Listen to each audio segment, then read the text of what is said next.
सिद्धियां हैं और अष्ट बंधन है। अष्ट सिद्धियां प्राप्त होने से ये अष्ट बंधन जो है इनसे ही मुक्त हो जाता है।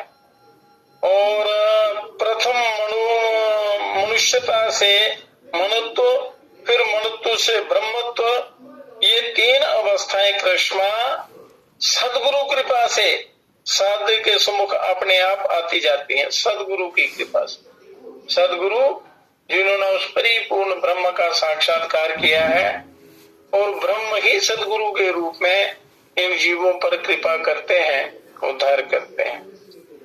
जीव ये समझने लगता है कि मनु रूप पिता की गोद में मैं निर्भय अनंत पूर्वक और नग्न सरल शिशु की भांति बैठा हुआ हूँ। बिल्कुल भय मुक्त हो जाता है और उनकी शरण में चला जाता है। तो उस प्रभु की शरण में जाने से ही इस जीवात्मा का उद्धार होता है।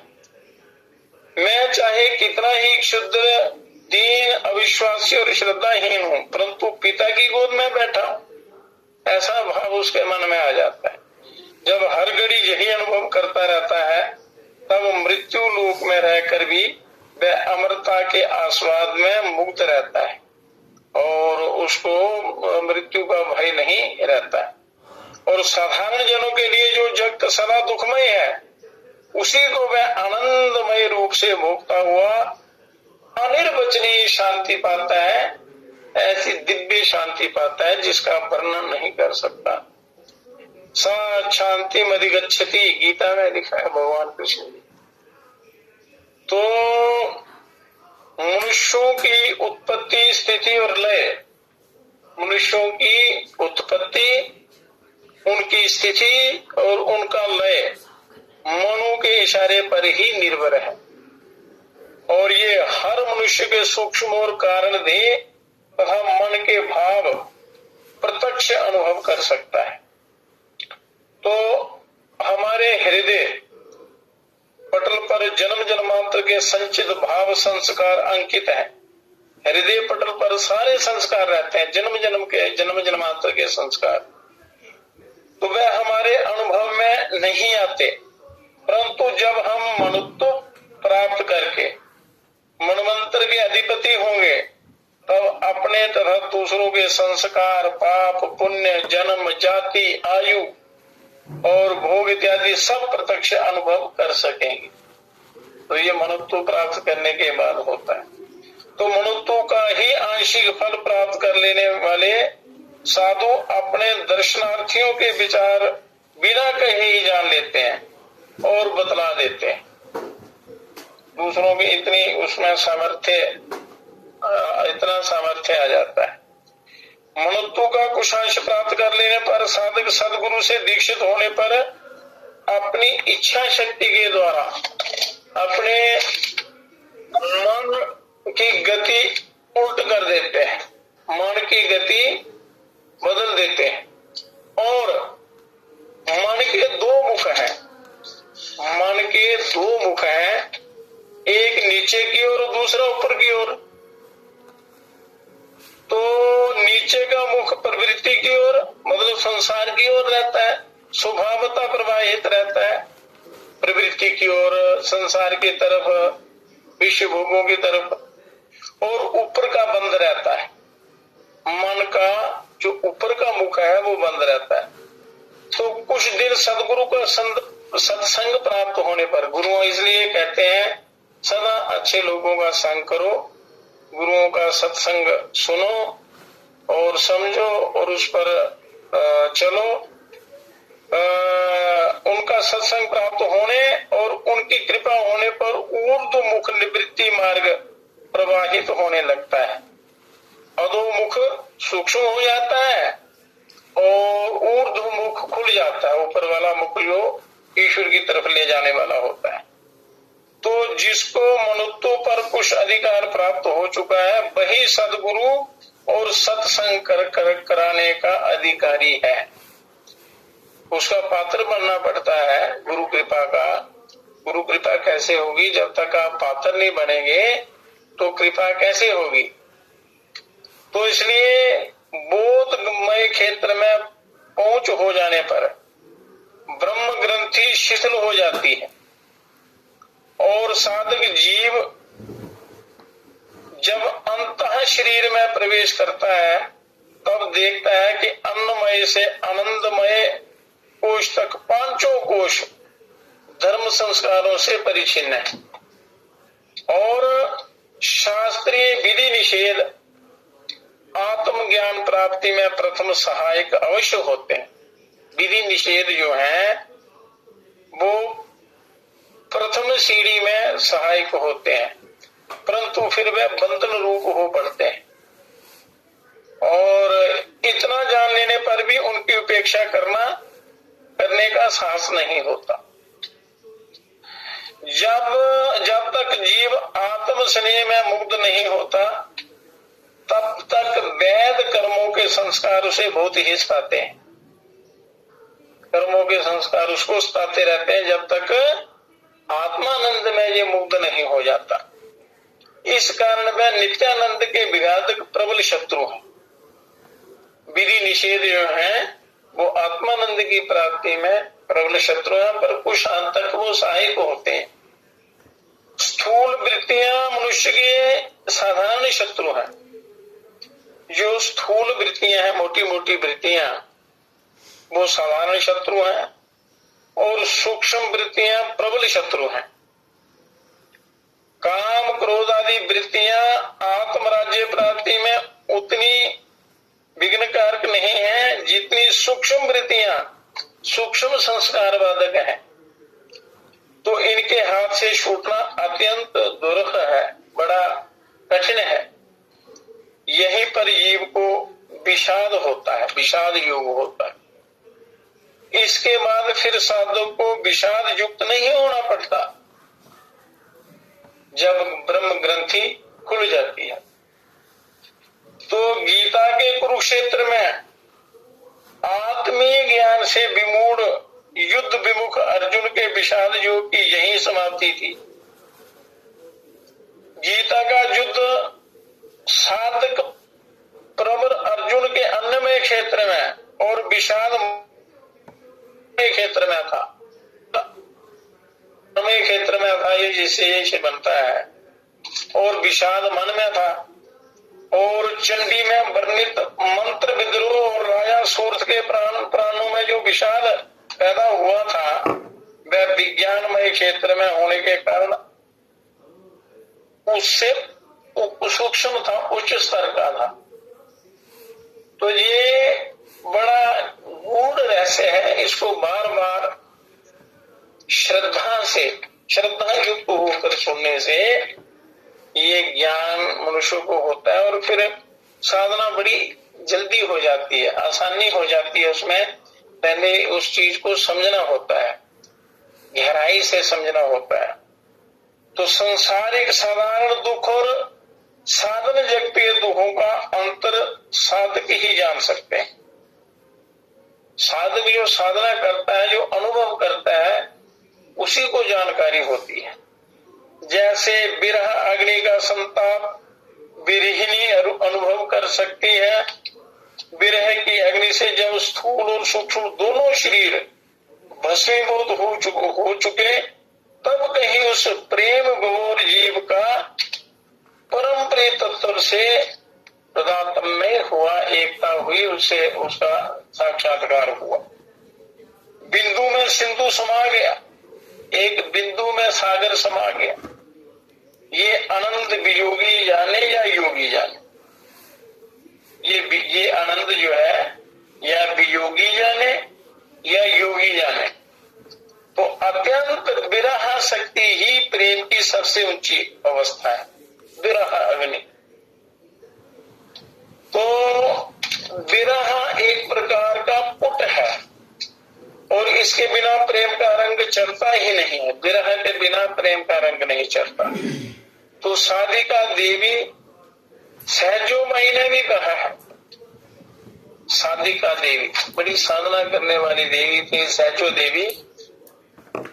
इन्होंने क्या कहा है अपने जो उनको अनुभव से प्राप्त हुआ, वो कहते हैं प्रेम दीवाने जे भय कहे अटपटे बैन कब हुक मुख फांसी छूटद कबो कबो कटत कतदैन। जिसको सुरानंद का अनुभव होता है तो उसकी स्थिति बड़ी विचित्र होती है, कभी वो हंसने लगता है, कभी रोने लगता है, कभी। तो जीव जब भगवत प्रेम करने लगता है, जब सच्चा प्रेम परमात्मा से होता है, तब अनुभव में आता है कि अरे संस्कारों ने तो मेरा आनंदमय कोश, नित्य शुद्ध बुद्धत्व और स्वामित्व सब हर लिया है संस्कारों ने। तो संस्कार अच्छे होंगे तो आपको सदगुरु का सत्संग प्राप्त होगा और उस सत्संग से आप कृपा प्राप्त होगी, उस कृपा से परम कल्याण हो जाता है। तो ये संस्कार ही मेरे मंत्री थे और ये बड़े दुष्ट हैं। क्या इस देह राज्य में, इस शरीर रूपी राज्य में, क्या मनोराज्य में, क्या आनंद के केंद्र में कहीं तिल भर भी मेरी प्रभुता नहीं रही है, क्योंकि देह मेरी इच्छा बिना रुग्ण हो जाती है, बीमार हो जाती है देह। तो मनुष्य बीमार नहीं होना चाहता, तो उसकी इच्छा के विरुद्ध ये अपने आप बीमार हो जाती है, वृद्ध होती है, उसको मैं रोक नहीं सकता। मन मेरी इच्छा बिना विषयों की ओर दौड़ता रहता है, ज्ञान मेरी गेय वस्तुओं को प्रकाशित नहीं करता। रहा आनंद, सो उसका तो तलाश करने पर भी कहीं पता नहीं लगता। तो यद्यपि ये सब मेरे ही हैं, तथापि विपक्षी हैं और मेरी इच्छा से तो एक बूंद रक्त भी चलायमान नहीं होता। और ये सब मेरी आत्मराज्य प्राप्ति के प्रतिकूल खड़े हैं। मैं आत्मराज्य, आत्मानंद, आत्मानुभूति प्राप्त करना चाहता हूँ, परंतु ये सब मेरे प्रतिकूल खड़े हैं। इससे उसे अत्यंत विषाद होता है। ये विषाद बाहर से नहीं दिख सकता, स्वरूप से नहीं दिखाई देता।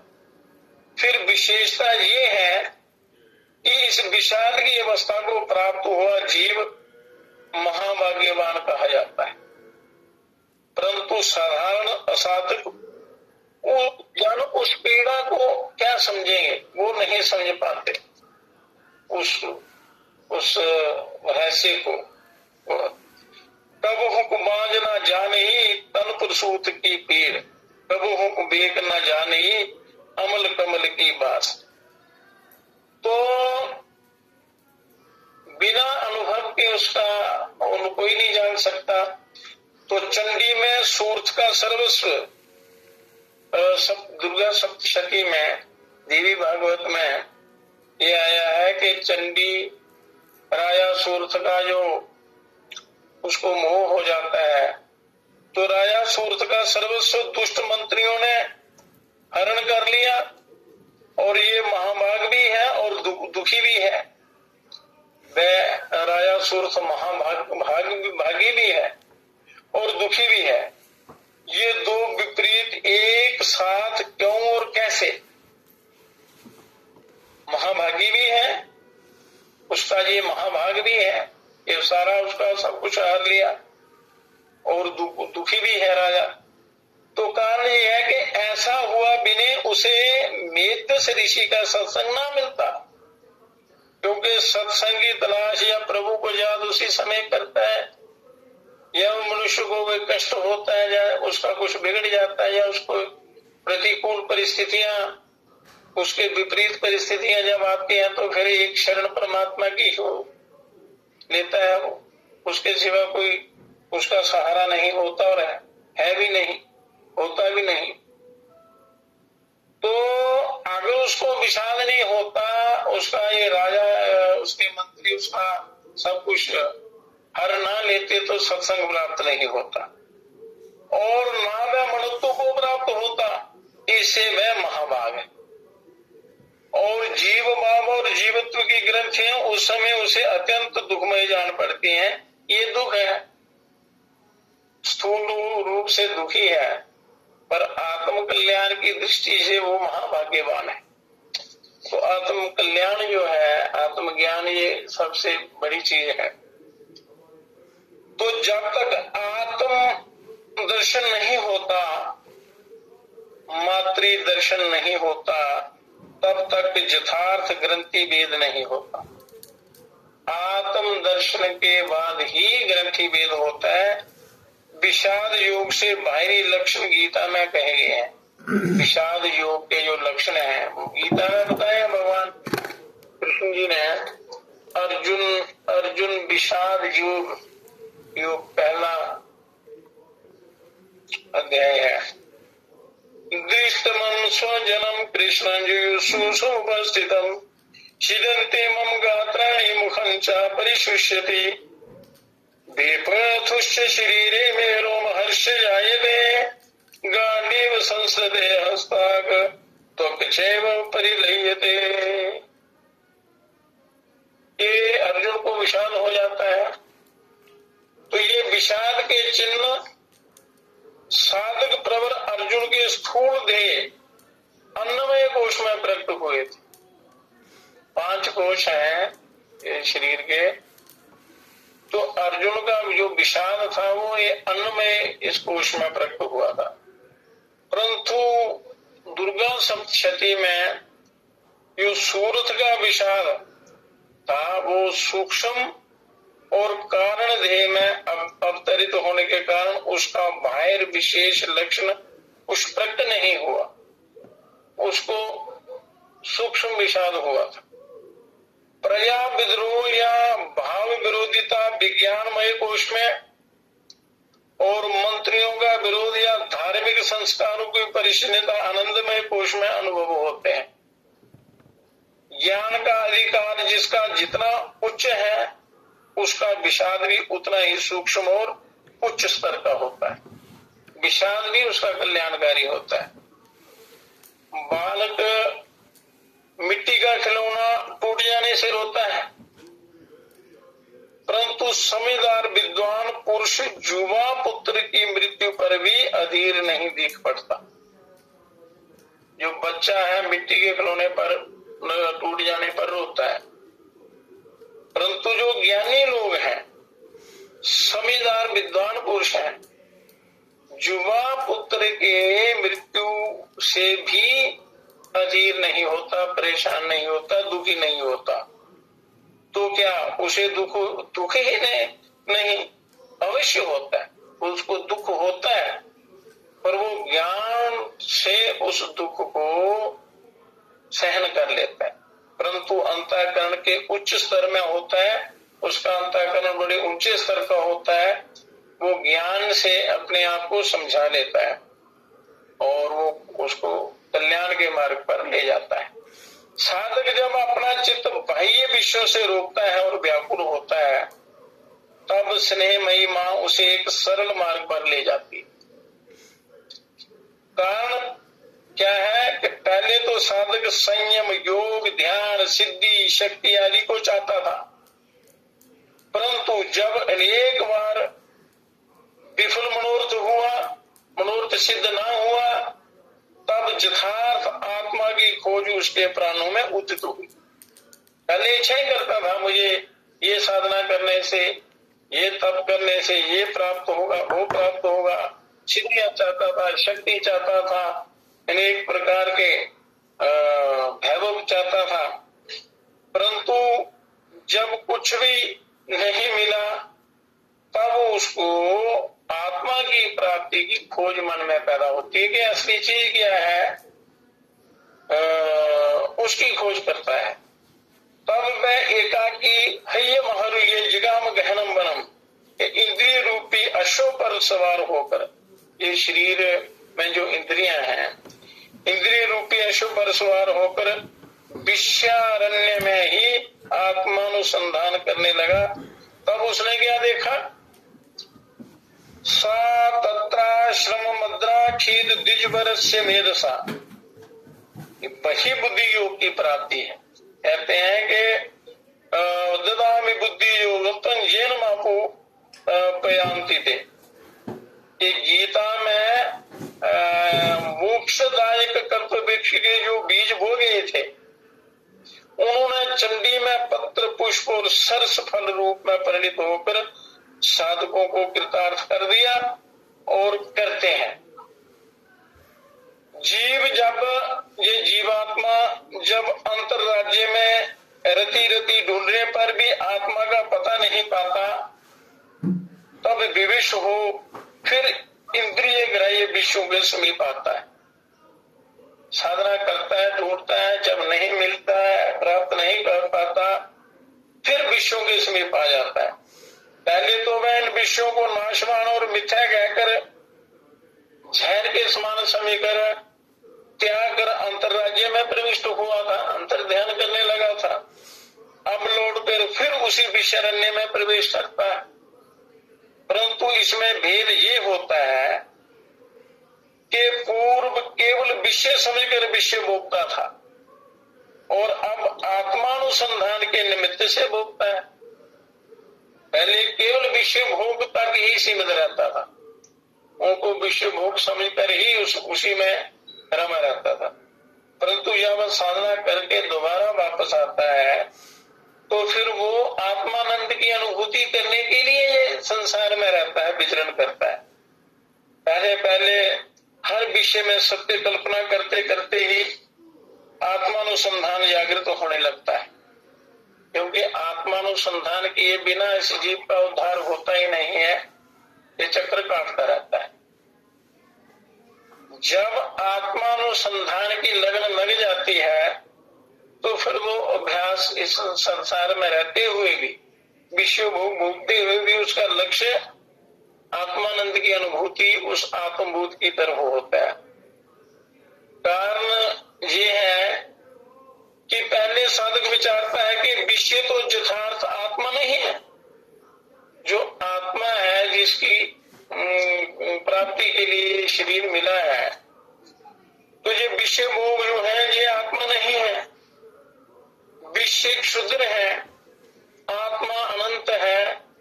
विषय भावों की घनीभूत अवस्था है, आत्मा भावातीत है।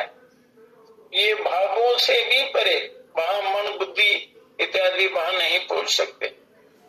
विषय अज्ञान मात्र है और आत्मा ज्ञानमय है, इतना अंतर है इसमें।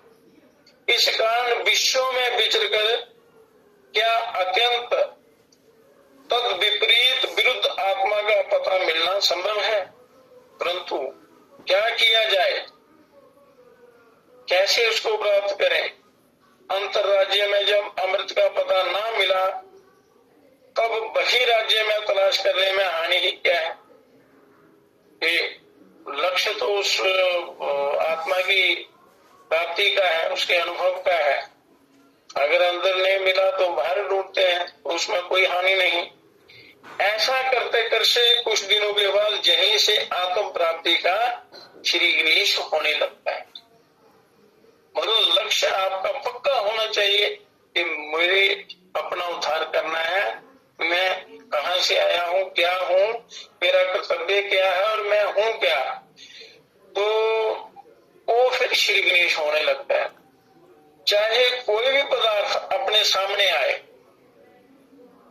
कोई भी पदार्थ आपके सामने आए, इंद्रिय रूप अश्व अपनी इच्छा से चलकर किसी भी पदार्थ के सामने खड़ा कर दे, उसी को आप सत्य आत्मा मानकर ग्रहण कीजिए। चक्षु कोई रूप लाकर सामने उपस्थित करे तो उसे आप आत्मा मां का रूप समझिए। कान से कुछ भी शब्द सुने, उसे मां के कंठ का शब्द मानिए। गंध को आत्मा के अंग का स्वरूप समझिए।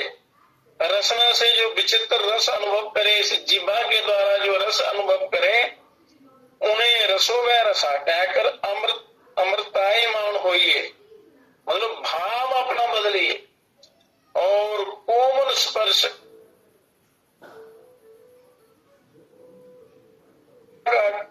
कार स्पर्श समझिए आत्मा का। और इस प्रकार आठों प्रहर जो कुछ भी करें उसे यही समझे कि जत करोमि जगन्मास्त देव तब पूजनम। उस मां के रूप में उसे कल्याणमय रूप मातृ रूप समझकर उसकी उपासना करें। ये रोम रोम से अनुभव कीजिए। केवल मुख से कहने से यथार्थ फल ना होगा, मुख से केवल बोलने से नहीं हो, उसको अपने अनुभव में लाना है, अपनी साधना में लाना है, व्यवहार में लाना है। हे साधक, अब तक आप भाव विषय और संस्कारों के विरुद्ध युद्ध कर क्षत विक्षत हुए हैं। अब उनके अनुकूल चलिए, परंतु उनमें आत्म संवेदन से बार बार संवेदित होते रहे। उन आत्म भाव रखना है। लक्ष्य आपका आत्मानुसंधान, आत्मानुभूति, आत्मबोध होना चाहिए। वो अनेक जन्मांतर से, जन्म जन्मांतर से, करोड़ों जन्मों से जगत भाव का अभ्यास हो रहा है, संसार का आभास हो रहा है, इसका अभ्यास हो रहा है। आप जगत भाव में ही मोहित हो रहे हैं। ये जीव जगत भाव में मोहित हो रहा है। अब आप जो कुछ करें, जो कुछ देखें, समझे, वह सब शब्द वेश धारणी माँ की ही मूर्ति है। ये आपकी बुद्धि में सदा विकसित होता रहे।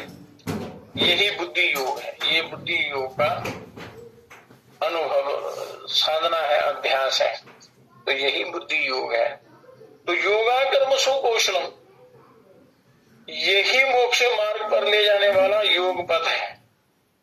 कर्मों में कर्म करने की जो कुशलता है उसको योग कहते हैं, और यही मोक्ष पर ले जाने वाला योग पथ है, योग का रास्ता है। समस्त दर्शन, जितने भी दर्शन हैं, वेद हैं, शास्त्र हैं, यही एक बात कहते हैं। वो क्या कहते हैं? ईशावास्यमिदं सर्वं सर्वे खलविदं ब्रह्म, कि भगवान सर्वव्यापी हैं। इस बात को प्राय सभी मनुष्य कहते हैं, परंतु इसे व्यवहार में लाने वाले, तत्वता जानने वाले कोई ही है। मतलब कहते सारे हैं पर व्यवहार में कोई नहीं लाता। व्यवहार में लाए बिना आत्म कल्याण नहीं होता है। कश्चन मां बेटी तत्वता, इस साधन के लिए कोई नई बात सीखनी सिखानी नहीं है, जहाँ जानना सुनना नहीं है, जो कुछ भी शेष नहीं है। जो कुछ सीखा सुना पड़ा है उसे कार्य रूप में परिणत करना मात्र है, उसको अभ्यास में लाना है, उसको प्रैक्टिकली आपने करना है। तो इल्म बिना अमल के किस काम का? तो ये बुद्धि योग ही चित्त की चंचलता दूर करने का अमोघ अस्त्र है। चित्त की चंचलता जो है ये फंसाती है संसार। तो इस बुद्धि योग के द्वारा चित्त जो है वो वश में होता है। चित्त में वश में हो गया तो बस कल्याण का मार्ग खुल जाता है। आपका मन कहेगा सामने ये वृक्ष है, तब आपकी बुद्धि जोर देकर कहे कि नहीं, ये वृक्ष रूप में मां है। बदलो भाव आपने आत्म भाव रखना है, ऊंचा भाव रखना है। पहले ये बातें ब्याज रूप में ही जान पड़ती हैं। हमारा अविश्वासी मन इन बातों को स्वीकार नहीं करना चाहता कि इस दिखने वाले जगत के रूप में भगवान ही सर्वत्र विराजमान है। वास्तव में ईश्वर ही विराजमान है, परंतु हम स्वीकार नहीं करते हैं। परंतु मन की चतुराई से, इंद्रियों की धूर्तता से आप धोखा ना खाइए। इंद्रियों को, मन को अपने वश में कीजिए, इनकी बात मत सुनिए। बुद्धि बल से सर्वत्र सत्य प्रतिष्ठा कीजिए, तब आपके इस मधुमेह परिणाम को तब आप इसके मधुमेह परिणाम को, मधुमेह अनुभव को देख सकेंगे, अनुभव कर सकेंगे। तो गीता में कहा है, गीता में भगवान श्री कृष्ण जी ने कहा है, सर्वभूतस्थमात्मानं सर्वभूतानि चात्मनि सर्वत्र समदर्शनः जो मां पश्यति सर्वत्र सर्वं मयि पश्यति तस्याः न प्रणश्यति सा च मे न प्रणश्यति सर्वभूत स्थितो यो मां भजेत तत्त्वम् स्थितः सर्वथा वर्तमानो अपि स योगी मयि वर्तते। ये आगे 6ठे अध्याय में आएगा, इसका जो वर्णन है, व्याख्या इसकी पूरी। तो आपको भगवान की जो मूर्ति प्रिय हो सबको उसी रूप में देखिए और उसके साथ ठीक ऐसा ही बर्ताव कीजिए मानो सचमुच इष्ट देव ही मिल गए। और ऐसा करते करते आप यथार्थ भक्ति पर पहुंच जाएंगे, जो असली लक्ष्य है आपका, असली मार्ग पर आप पहुंच जाएंगे। तो भक्ति बिना थोथे सभी योग यज्ञ आचार, ये भक्ति के बिना, श्रद्धा के बिना ये सब बेकार के प्रपंच हैं सारे। बिना श्रद्धा के, बिना भक्ति के कोई साधना सफल नहीं होती। देखिए, भगवान वस्तुतः दुर्लभ नहीं है, भगवान बड़े सरलता से प्राप्त होते हैं, अति सुलभ है, और परंतु उसके चाहने वाले दुर्लभ हैं, बड़े कम हैं। भगवान बड़ी सरलता से प्राप्त होते हैं। आपका हृदय, आपका मन, आपकी बुद्धि जब सरल होगी तो परमात्मा बड़ी सहायता से, सरलता से मिल जाएंगे। और जो प्रपंच है, माया जाल है, इससे आप छूट जाएंगे। तो हम सारा विषय भोगों में, सुख दुख में, विषाद में सारा जीवन बर्बाद कर देते हैं। एक एक पल बड़ा कीमती है। तो आपने हर परिस्थिति को जो है उसको अपना कल्याणकारी अंग बनाना है, अपना सहयोगी बनाना है, उसका सदुपयोग करना है, तो कल्याण होगा। तो चलन चलन सब कोई कहे, पहुंचे बिरला कोई। चलन चलन सब कोई कहता है, भक्ति साधना करनी है, ईश्वर को जानना है, पर कोई कोई बिरला वहां पहुंच पाता है। तो अरे पलक बंद कर खोलने में तो देर भी लगती है, पलक बंद करने में और खोलने में थोड़ी देर भी लगती है, कुछ चेष्टा भी करनी पड़ती है।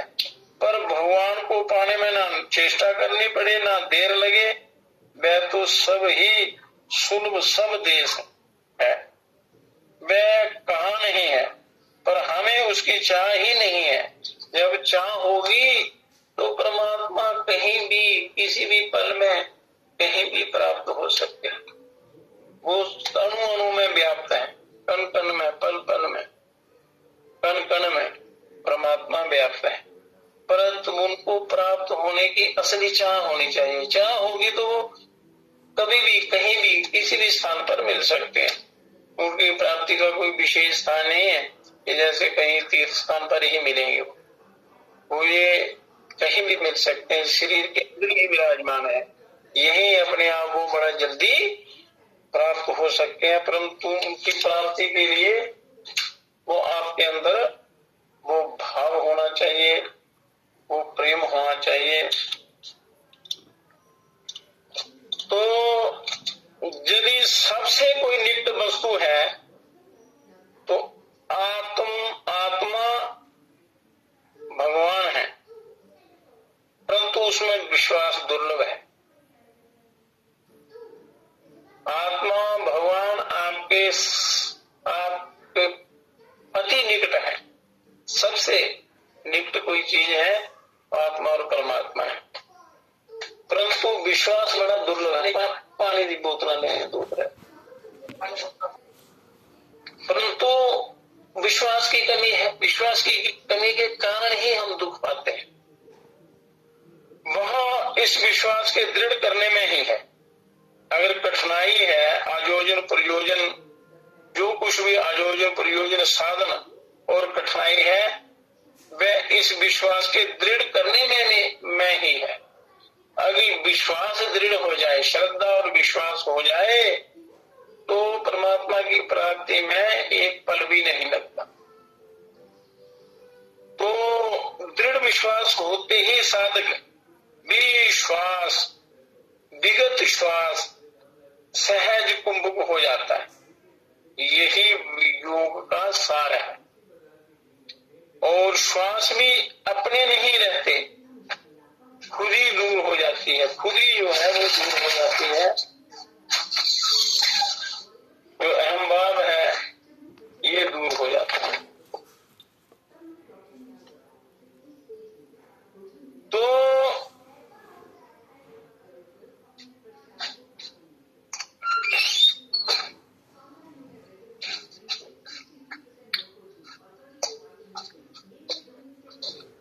बुद्धि योग का कौशल, बुद्धि योग का कौशल ना जानने के कारण ही लोग श्वास रोककर स्वयं चित्त स्थिर करने की चेष्टा करते हैं, परंतु उसे आत्मा को पाते नहीं है, उससे आत्मा को नहीं पाते। कारण यह है कि मैं आत्मा को चाहते ही नहीं। तो वह तपस्वी होने को तपस्या करते हैं, साधु बनने के लिए साधना करते हैं और जैसा चाहते हैं वैसे ही बन जाते हैं, क्योंकि भगवान वांछा कल्पतरु, जैसी जैसी भावना आप करेंगे वैसे वो प्राप्त हो जाते हैं।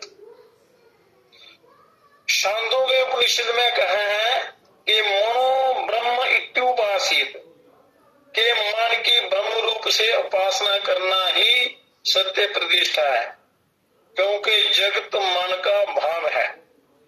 जगत की उपासना ही मन की उपासना है। बुद्धि में चैतन्य का सबसे प्रथम प्रकाश होता है। बुद्धि में चैतन्य का सबसे पहले प्रकाश होता है, उसकी लाइट आती है। तो समान धर्म वाले पदार्थ जैसे दूध और जल आपस में आसानी से मिल जाते हैं, दूध और जल दोनों तरल पदार्थ हैं, एक ही स्वभाव के हैं, बहने वाले हैं, द्रव्य हैं, तो आसानी से मिल जाते हैं। मन से परे बुद्धि और बुद्धि से परे आत्मा है। मन से परे बुद्धि, बुद्धि से परे आत्मा है। इस कारण अपने निकटतम सूक्ष्म अंश बुद्धि द्वारा ही वह शीघ्र मिल सकता है। आत्मा बुद्धि के ज्यादा नजदीक है तो उसके द्वारा ज्यादा जल्दी मिल सकता है। तो इंद्रियां मन से रुकती हैं, मन बुद्धि से रुकता है। इस कारण पहले बुद्धि स्थिर होनी चाहिए। तो इसलिए बुद्धि योग का, भगवान कहते हैं ना, बुद्धि योग का सहारा लेना। बुद्धि योग का गुण बड़ा विचित्र है।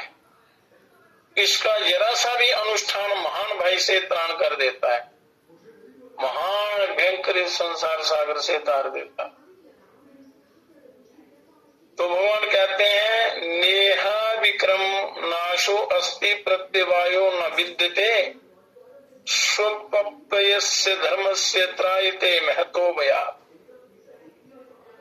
स्वल्पमप्यस्य धर्मस्य त्रायते महतो भया, गीता के दूसरे अध्याय का 40वां श्लोक है। तो इस बुद्धि योग की सहायता से साधक के हृदय में एक अपूर्व स्निग्ध चिदाकाश प्रकाशित होता है और उसके दर्शन मात्र से प्राण अमृत रस में निमग्न हो जाते हैं और अविश्वासी चंचल मन स्थिर होकर उस निर्मल सत्य ज्योति में मुग्ध हो जाता है और हृदय का सारा संताप मिट जाता है। तो ये आप मनुष्य जीवन में ही कर सकते हैं जब तक ये शरीर आपका है, पर इस शरीर का मनुष्य दुरुपयोग करते हैं, इसका सदुपयोग नहीं करते। अगर सदुपयोग करें तो परम कल्याण हो जाता है, परमानंद की अनुभूति होती है।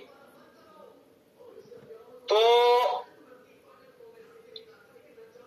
इसलिए ये शास्त्रों में लिखा है, उपनिषदों में, ग्रंथों में, ये प्रातः काल ब्रह्म मुहूर्त में उठकर आत्मानुसंधान करना चाहिए। उस समय वातावरण बड़ा शांत होता है, आकाश मंडल से भी अमृत की वर्षा होती है सारी देवी देवता कृपा के लिए तत्पर रहते हैं कि जो समय ओम का उच्चारण करता है, क्योंकि ओम से ही सृष्टि प्रकट होती है, उसी में लीन हो जाती है। और यदि आप प्रातः काल ध्यान करते हैं, उस नाद का अनुसंधान करते हैं, अभ्यास करते हैं, तो ये सारा मन की चंचलता मिट जाती है और मनुष्य सही पथ पर चलता है, आत्मा की तरफ चलता है, बड़ा जल्दी कल्याण होता है, अपने आप अनुभव होने लगते हैं। पर वो करना पड़ता है विषय भोगों का त्याग करके, आलस्य प्रमाद का त्याग करके प्रातः काल ध्यान में बैठना पड़ता है। तो मन की चंचलता स्थिर होने पर निर्मल सत्य ज्योति में ये आत्मा मुक्त हो जाता है, हृदय का सारा संताप मिट जाता है। प्रथम ये चिदाकाश कुछ मलिन, अस्थिर और अल्प क्षण स्थायी होता है, फिर सत्य प्रतिष्ठा में अभ्यास बढ़ने पर ये निर्मल श्वेत देर तक ठहरता है, इच्छा मात्र से दिखाई देने लगता है। इसी का नाम जो है अरण्य में राया सूर्य को मेधस मुनि का प्रशांत शाब्दा कीर्ण मुनि शिष्योपशोभित आश्रम दर्शन होता है। जो दुर्गा सप्तशती में जो आप दुर्गा पढ़ते हैं, उसमें जो राजा सूर्थ, मेधा तिथि इत्यादि ऋषि का जो प्रसंग है वहां पर, तो इस शरीर में ये सारे घटित हो रहे हैं हर पल हर समय, तो इसका आध्यात्मिक विवेचन है ये। तो मेधस मतलब मेधा, स्मृति, शक्ति पाना, इसी से मोह नष्ट होता है। तो वहां हम स्थूल रूप से देखते हैं किताबों में, पर उसका अगर आध्यात्मिक उसका वर्णन किया जाए, विवेचन किया जाए, तो बड़ा असली योग बोध हो जाता है उससे। ये सारा गणित, सारे महाभारत रामायण जो जितने भी हैं, सब इस शरीर रूपी नगरी में सारे घटित होते हैं। नष्ट मोहा स्मृति लब्धा तत्प्रसादान मयोचित, यही बुद्धि का विकास, गीता की समाप्ति और चंडी का आरंभ है। बुद्धिमय क्षेत्र ही मेधस का आश्रम है और यही ब्रह्म ज्ञान प्रवेश का तोरण द्वार है, और यहाँ पर पहुंचना ही साधना में प्रवेश पाना होता है। तो सुषुम्ना प्रभाव प्रकाशित होने पर शरीर के अंदर जो रीढ़ की हड्डी के अंदर सुषुम्ना नाड़ी है, उसका प्रभाव प्रकाशित जब होता है, ध्यान करते करते, अभ्यास करते करते होने पर इस स्थान पर सहज में आप पहुंच सकते हैं सुषुम्ना के मार्ग द्वारा। और तंत्र में इसको कुंडली जागरण कहा जाता है, मतलब अलग अलग ग्रंथों में अलग अलग नामों से इसका वर्णन आता है। तो इसका साक्षात्कार होने पर जीव की ब्रह्म ग्रंथि शिथिल हो जाती है। ये ब्रह्म ग्रंथि का वर्णन चल रहा है कि 3 ग्रंथियां हैं, ब्रह्म ग्रंथि, विष्णु ग्रंथि, रुद्र ग्रंथि। जब तक ये तीनों ग्रंथियां नहीं खुलती, तब तक आत्म कल्याण में बड़ी कठिनाई होती है। जब ये खुल जाते हैं तो आत्मानंद का प्राप्ति बड़ी जल्दी होती है। तो प्राचीन समय में ऐसे ऋषि मुनियों से भारत अधिक गौरवान्वित था, और वे गृही है या सन्यासी है, आश्रमी है या दंडी है, कुछ कहने में नहीं आता था। सारे साधना करते थे, क्या गृहस्थी, क्या सन्यासी, क्या ब्रह्मचारी, साधक होते थे। ये लोग बातों से काम नहीं चलता, उसके लिए अनुभव करना पड़ता है। तो कोई भी कर सकता है, सारे स्वतंत्र हैं, सबका अधिकार है, पर करना पड़ता है। तो उनके स्त्री पुत्र धन्य पशु सब कुछ था, तो भी वे निर्मम थे। सब उनके पास सब कुछ होता था ऋषि मुनियों के पास, तो वो फिर निर्मम थे, ममता नहीं थी, और निष्काम भाव से उनका वो चलाते थे। कुछ भी ना था, वे समय विश्व का कल्याण करने में लीन रहते। सदा कल्याण की भावना करते थे। वर्तमान में भी ऐसे संतों का अभाव नहीं है, परंतु उनका सत्संग सर्व साधारण को प्राप्त होना ना होना भगवत कृपा पर निर्भर है। सत्संग जब मिल जाए तो कल्याण हो जाता है। आज भी वो है, संसार में किसी वस्तु का रूपांतर भले हो जाए पर उसका अभाव नहीं होता, वो सत्य धर्म सनातन रहता है। अस्तु बुद्धिमय क्षेत्र में पहुंचने पर साधे के विरुद्ध भाव स्थिर हो जाते हैं, उसकी जो बैर भावना होती है, विरुद्ध भाव होते हैं। जब बुद्धि योग आता है, भगवान गीता में ये बार बार भगवान ने कहा, और अगर यदि गीता आप अच्छे ढंग से उसका स्वाध्याय कर लें, सुन लें, पढ़ लें, तो बस फिर बड़ा जल्दी कल्याण हो जाता है।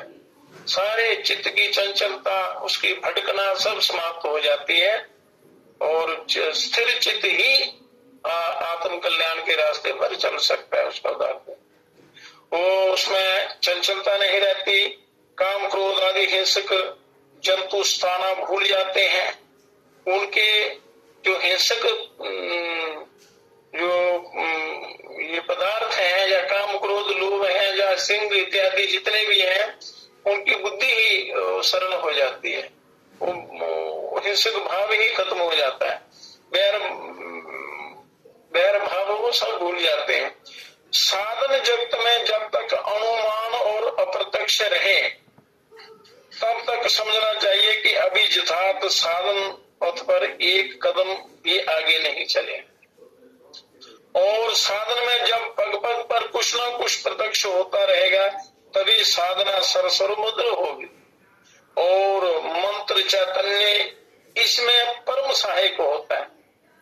जीव मात्र साधक है, जितने भी जीव मात्र हैं वो सब साधक हैं।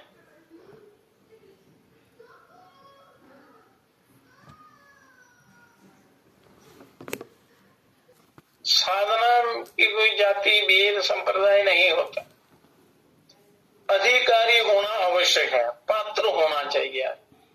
उसमें ये नहीं है कि ये फलानी जाति का है, फलानी संप्रदाय का, अमुक आश्रम का है, अमुक संप्रदाय का, अमुक परंपरा का है, ऐसा नहीं होता।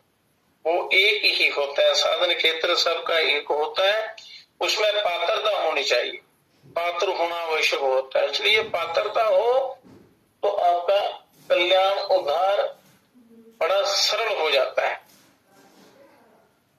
तो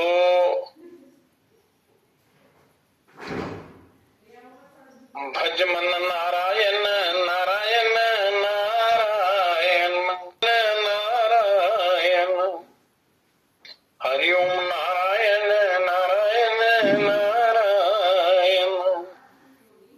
ये नाद जो है, जैसे भजन संकीर्तन या गीता भी एक प्रकार का भगवान के मुख से निकला हुआ गीत है, परम कल्याणमय गीत है।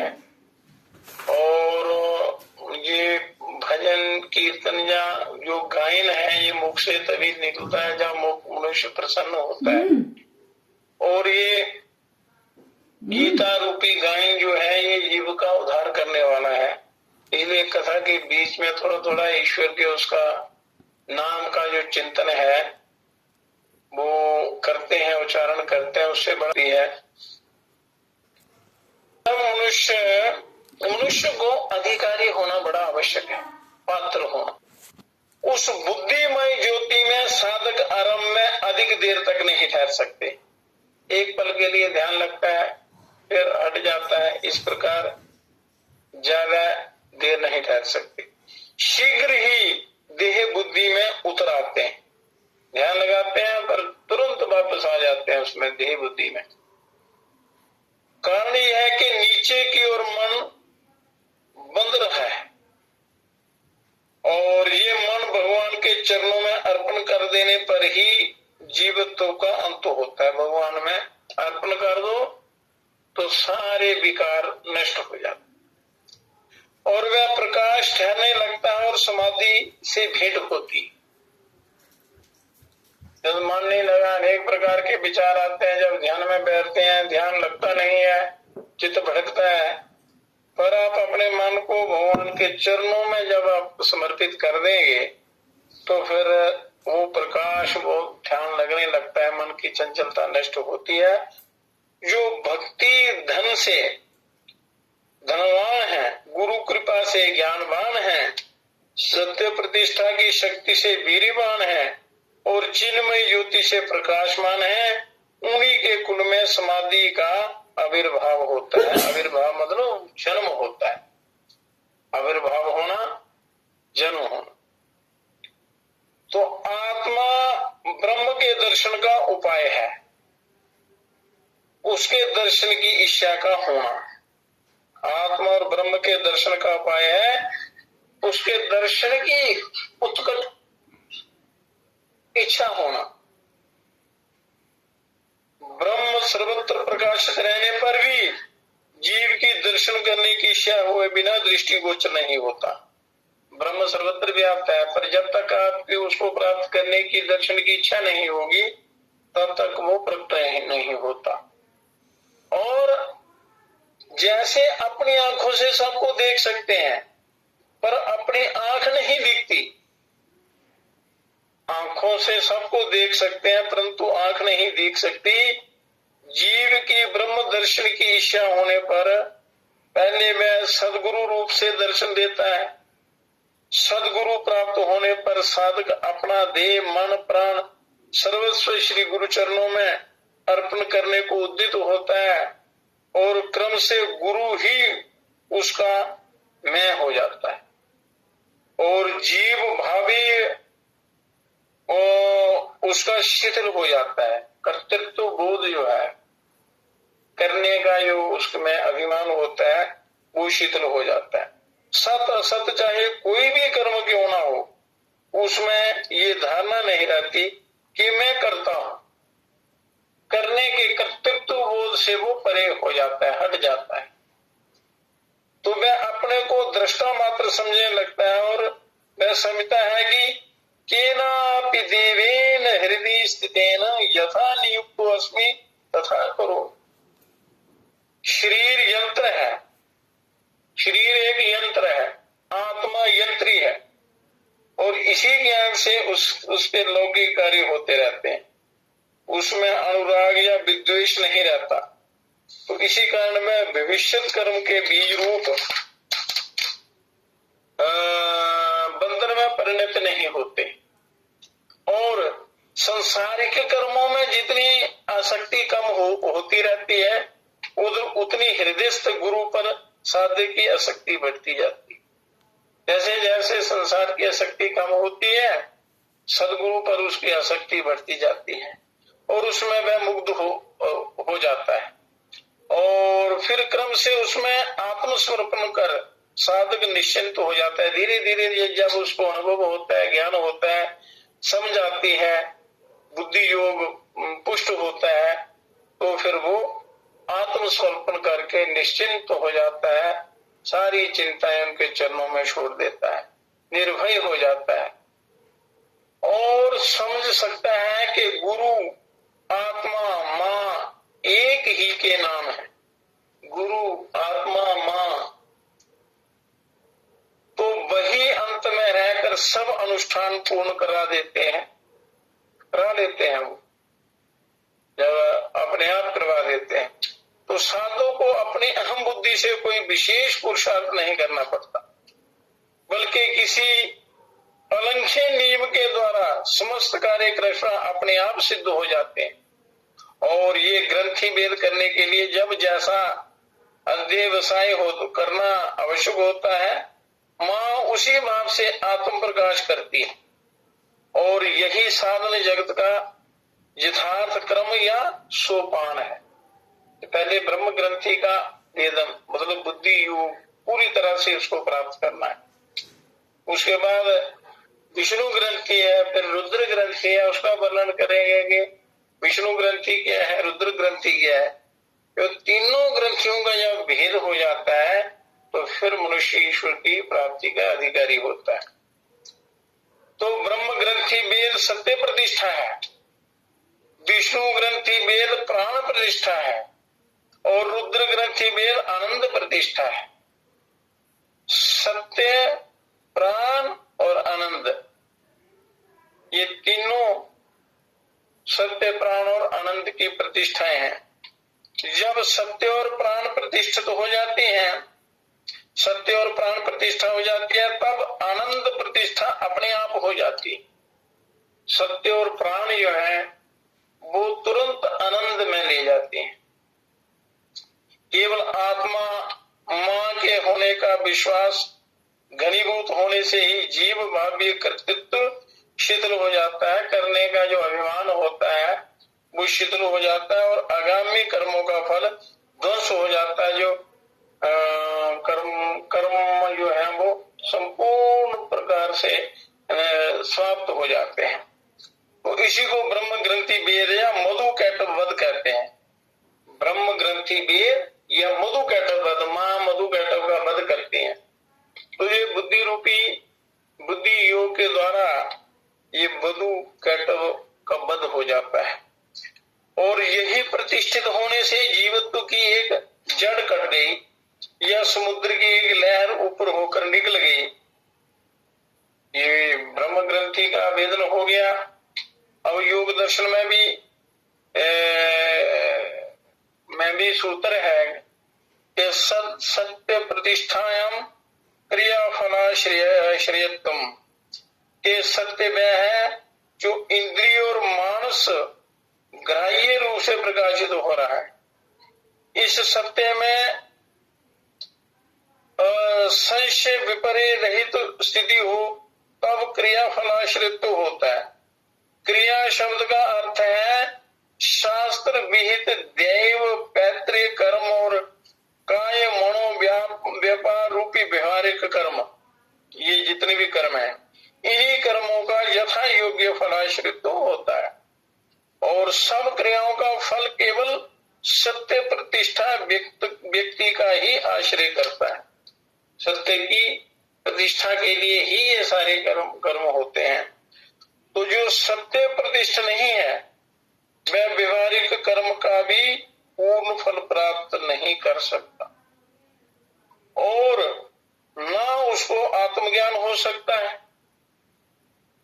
शास्त्रीय कर्मों पर वर्तमान काल में जो समय चल रहा है, जनसाधारण की अश्रद्धा होने का कारण सत्य प्रतिष्ठा का न होना ही, और अश्रद्धा के कारण वो उस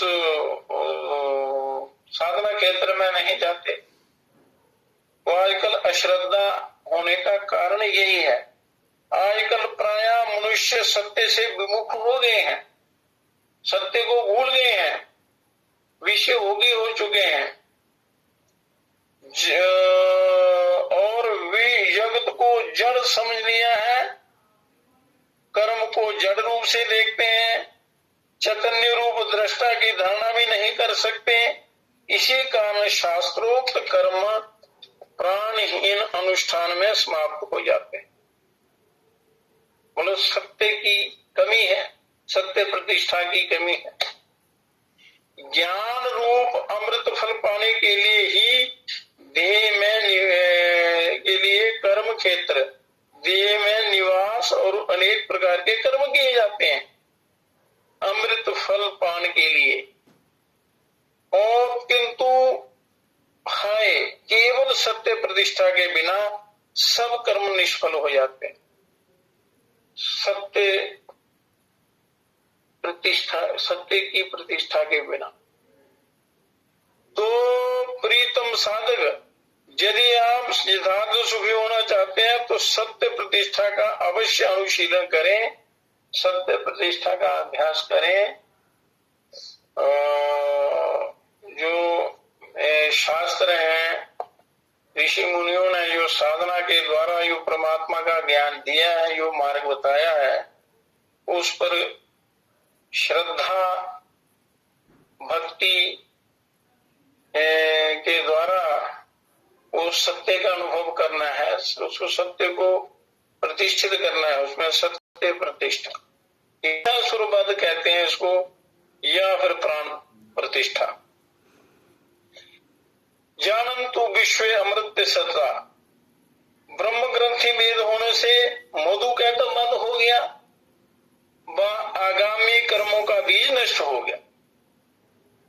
और साधक अब नित्य नई नई आशा आकांक्षा लेकर कर्म में प्रवृत्त ना हो। कर्म क्षेत्र में रहने से बाध्य होकर कर्म तो किए ही जाएंगे, क्योंकि ना ही कश्चित क्षणमापि जातु नित्य तिष्ठते कर्म कृत, परंतु अब अनासक्त होकर कर्म करने पड़ेंगे। पहले आसक्ति पूर्वक मनुष्य कर्म करता था, जब थोड़ा ब्रह्म ग्रंथि खुल जाती है, विष्णु ग्रंथि की बात होती है, तो जो कर्म आपने करने हैं वो अनासक्त होकर करने हैं, बिना आसक्ति की। क्योंकि अनासक्त होकर कर्म करेंगे तो कर्म बांधने वाले नहीं होंगे, तो उनकी सफलता और निष्फलता में हर्ष शोक ना हो, सफलता में हर्ष ना हो और विफलता में शोक ना हो, निष्फलता में शोक ना हो, सुख दुख में सम रहना। विज्ञान में गुरु मेदिस की कृपा से ज्ञान क्षेत्र में जैसे जैसे आप खुलते हैं जाते हैं, वैसे ही क्रम से अज्ञान अंधकार दूर होता जाता है धीरे धीरे धीरे धीरे अभ्यास से। तो इसलिए कहते हैं एक पल के लिए भी आपने सत्संग का त्याग नहीं करना है, सत्संग का अभ्यास करना है, उसका संग करना है, सत्संग को कभी भी छोड़ना नहीं है, हर समय आपने जागृत रहना है। शास्त्रों में लिखा ना, मुसाफिर जागते रहना नगर में चोर आते। तो जब तक सत्संग रहता है तब किसी प्रकार की भी कोई हानि होने की संभावना नहीं रहती, कल्याण का रास्ता साफ रहता है। और जैसे ही सत्संग से मनुष्य विमुख होता है तो ये संसारिक जो डाकू लुटेरे हैं, विषय भोग काम क्रोध लोभ मोह अहंकार इत्यादि जितने भी हैं, ये प्रवेश कर जाते हैं और कल्याण नहीं होने देते, एक ग्रंथियों का वेदन नहीं होने देते। तो इसलिए इनसे बचना है, उसका सबसे सरल उपाय है सत्संग, परमात्मा का जो ज्ञान चर्चा है। तो आज का सत्संग यही समाप्त करते हैं, बाकी कल से पुनः इस ब्रह्म ग्रंथि का इसको दोहराएंगे और विष्णु ग्रंथि का वर्णन होगा। फिर उसके बाद रुद्र ग्रंथि की, ये ग्रंथियां हैं क्या? लोग कहते तो हैं ब्रह्म ग्रंथि, विष्णु ग्रंथि, रुद्र ग्रंथि, पर इनका जो पूरा अपना अनुष्ठान कैसे करना है, ये है क्या, पहले जानना होता है, फिर उस पर अभ्यास करना होता है, तो बड़ा जल्दी कल्याण होता है। इसलिए आज का सत्संग यही समाप्त करते हैं। हे परम पिता, हे विश्व पिता, हे राष्ट्र पिता, हे जगदाधार, हे करुणामय दीन दयाल, हे अपरंपार, हे मनुष्य अपरिचित कृपा कर हमें ये योग विचार मानवता के प्रेरक बनकर नाथ करे सुखमय संसार। हे परम पिता, हे विश्व पिता, हे राष्ट्र पिता, हे जगदावा, हे राष्ट्र पिता, हे जगदाधा। जाना है शरीर छोड़कर, गीता में भगवान ने कहा है कि जिसका जन्म हुआ है उसका जाना निश्चित है, उसका जन्म मरण जो है, जिसका जन्म होता है उसकी मृत्यु निश्चित है, ये अकल सत्य है। पर वो जो समय आपको मिलता है उसमें आपने अपना आत्मोद्धार करना है। एक पल भी आपने जाया नहीं होने देना है। किसी भी परिस्थिति में आपने शोक के सागर में नहीं डूबना है। साधना करनी है, उसका चिंतन करना है जो असली सत्य है, जो आपका असली लक्ष्य है। तो इस प्रकार ये साधना, बाकी चर्चा कल करेंगे। हरि ओम, शांति ही।